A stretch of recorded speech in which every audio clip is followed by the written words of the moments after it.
அதுல எந்த மாற்றமும் இல்லையே. இன்னைக்கு தெளிவாவே முதலமைச்சர் சொல்லி இருக்கிறாரு, எல்லாத்திலையும் அறிக்கை விட்டுருக்காரு. இன்னைக்கு சொல்றதுக்கு முன்னுக்கு அவருடைய இதா 10 நாளைக்கு முன்னுக்கு நம்ம உட்கார்ந்து பேசும்போது கிராம சபை கூட்டத்திலேயே இது மேல இதுக்கான முயற்சியை எடுத்தாலும் அவங்க ஆய்வே மேற்கொள்ளக்கூடாது, அதுக்கே அனுமதிக்க மாட்டோம்னு நம்ம சொல்லியிருக்கோம். நீ அடுத்துல அவன் கட்டடம் கட்டுறதுக்கு அவன் பில்டிங் நீ ஆய்வுக்கே எங்க ஊருக்குள்ள வரக்கூடாதுன்றதுல கிராம முறை சொல்லிச்சு. அந்த ஆய்வு கூடத்துக்கு வரக்கூடாதுன்ற தீர்மானத்தவே நம்ம ஒட்டுமொத்தமா அதை நிறைவேற்றி இருக்கிறோம்.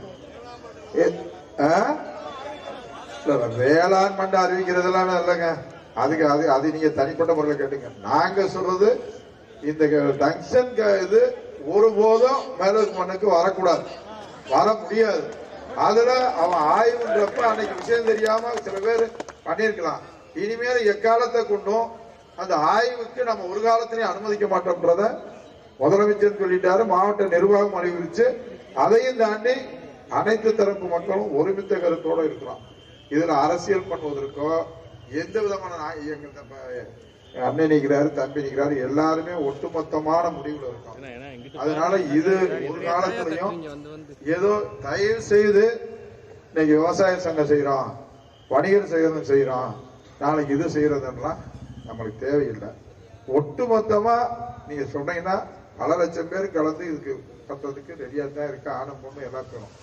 ஆனா இது ஒரு முடிவெடுத்து இன்னைக்கு வந்து தமிழ்நாடு சர்க்காரு அதை அனுமதிக்க முடியாதுன்னு ஒரு வார்த்தையில சொல்லிருச்சு. இப்ப அண்ணன் வந்து சட்டமன்றம் நடக்கிறப்ப இதுக்கு எங்களுக்கு அந்த தீர்மானத்தை போடணும்னு சொல்றாங்க. அதையும் முதலமைச்சருடைய கவனத்துக்கு கட்டாயம் கொண்டு போறோம். சட்டமன்ற உறுப்பினர் இப்ப நாங்க வரையில பேசிட்டு வந்தோம். அப்ப நீ வா, உங்க கட்சி தலைவர் நான் எல்லாத்துக்கும் பேசுவோம், எல்லாருமா பேசி ஒரு மனதா இந்த தீர்மானத்தை நிறைவேற்றுறதுக்கு எல்லாம் முடிவு பண்ணி செய்வோம்னு சொல்லியாச்சு. வேற என்ன அண்ணன் சொல்லணும்னு சொல்லுங்க, நீங்க சொல்றான் கூடும்போதுதான் நிறைவேற்ற முடியும். இப்பவே அறிக்கையாச்சு. சரியா நீ உன மாதிரி இருப்பா கோச்சுக்கிறாங்க. மேடூர்ல இப்படித்தான் யாராவது யாருக்கு ஒரு ஒண்ணு பேசி விட்டு என்னத்தாவது அமைதி. இங்க பாருங்க, உடனுக்குடன் செய்திகளை தெரிந்து கொள்ள சன் நியூஸ் பெல் ஐகானை கிளிக் பண்ணுங்க.